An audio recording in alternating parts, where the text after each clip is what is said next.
এটা অত্যন্ত গুরুত্বপূর্ণ। 24শে গণঅভ্যুত্থানের পর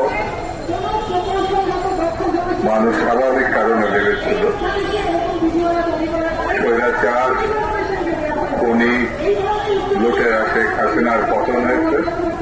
দেশে এখন স্থিতিশীলতা থাকবে, আইনের শাসন থাকবে। মানুষ আমি এই ঘটনার তীব্র প্রতিবাদ জানাই। অনতি বিলম্বে এর সঙ্গে যারা জড়িত তারা যাই হোক এবং যত ক্ষমতার অধিকারী হোক না কেন তাদের বিরুদ্ধে মামলা এবং যথাযথ আইনের প্রয়োগ এবং গ্রেফতারের আহ্বান জানায়। তারা যদি ঘুরে বেড়ায় তাহলে আইনের শাসন প্রতিষ্ঠিত হবে।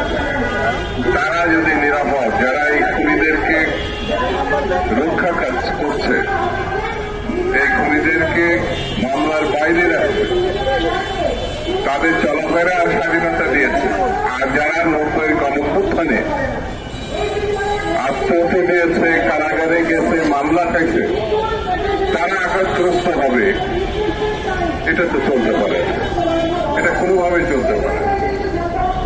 আওয়ামী লীগ 16 বছর ধরে মানুষের উপরে জুলুম করেছে। আওয়ামী লীগের সহযোগী জাতীয় পার্টি সেই জুলুমকে সমর্থন জানিয়েছে, তাদের সহযোগী ভূমিকা পালন করেছে। 14 দল এখন পর্দার অন্তরালে চলে গেছে, তাদের চেহারাও দেখা যাচ্ছে না, তাদের সংগঠনের কথা শোনা যাচ্ছে। কিন্তু এই আঘাতের মধ্য দিয়ে আমরা এই প্রমাণ পেয়েছি হাসিনা এবং তার যেসব দোষর তারা এখনো সক্রিয়।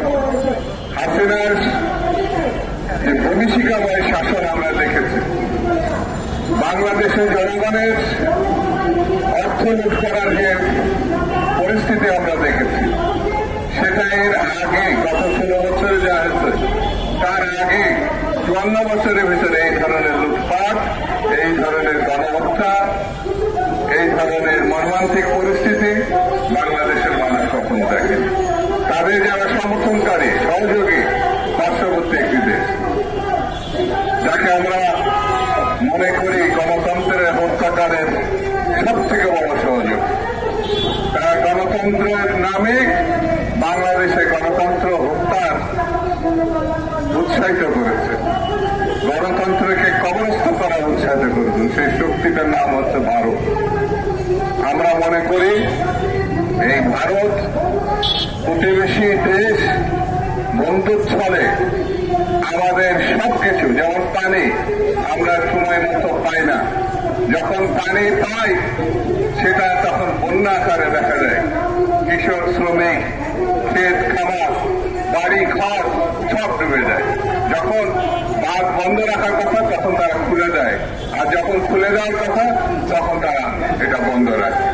আমরা মনে করি সৎ এবং বন্ধু বৎসল্য প্রতিবেশী পাওয়া বাংলাদেশের ভাগ্যে আর নাই। এই কারণে নাই, আমাদের 3 দিকের বর্ডার ভারত, আরেক দিকে হচ্ছে বঙ্গোপসাগর। সেই জন্য ভারতকে বলবো, আমরা আপনার ধ্বংস চাই না, বন্ধু সুলভ আচরণ চাই। আমরা বন্ধু সৎ প্রতিবেশী সুলভ, আমরা বন্ধুত্ব চাই।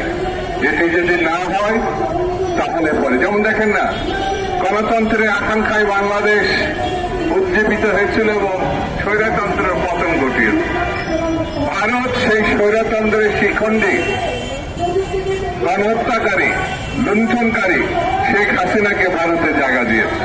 শুধু জায়গা দেয়নি, তাদের হাজার হাজার লক্ষ লক্ষ কর্মীকেও তারা ওয়েস্ট বেঙ্গল এবং বিভিন্ন প্রদেশে জায়গা দিয়েছে। এটা কেমন কথা? হত্যাকারীকে জায়গা দিবেন, লুণ্ঠনকারীকে জায়গা দিবেন, আবার বাংলাদেশের সঙ্গে বন্ধুত্ব চাবেন। একসঙ্গে তো দুটো হয় না, শত্রু নাই মিত্র। হয় আপনি শত্রু ভূমিকা পালন করেন, তাতে বাংলাদেশের কিছু যায় না, ক্ষতি হতে পারে, কিন্তু বাংলাদেশ ইতিমধ্যে নিজের পায়ে কিভাবে দাঁড়াতে হয় সেটা গত 1 বছরে দেখে দিয়ে শেখ হাসিনা বাংলাদেশকে দাসত্বের আবদ্ধে শৃঙ্খলে বন্দী করেছিল। এখন কিন্তু সে অবস্থায় নেই। দাসত্ব বাংলাদেশে মানুষ কোনো কালে ব্রিটিশের দাসত্ব, পাকিস্তানের দাসত্ব শৃঙ্খল ছেড়ে বাংলাদেশ কিন্তু ছিল 71-এর রক্তাক্ত মুক্তিযুদ্ধের মধ্যে। সেই জন্য বন্ধুরা, আমি বেশি কথা বলবো না, শুধু এই কথা বলে যাই, ষড়যন্ত্র চলছে।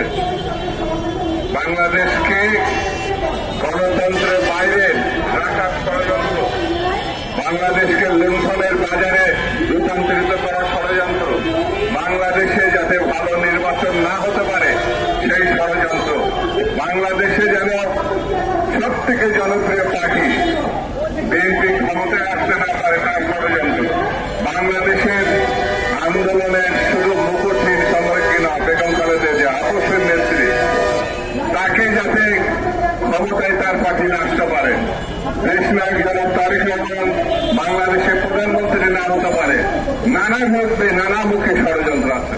সেই জন্য আমাদেরকে ঐক্যবদ্ধ থাকতে হবে, ষড়যন্ত্র মোকাবেলা করে সামনের দিকে আমাদের এগিয়ে যেতে হবে।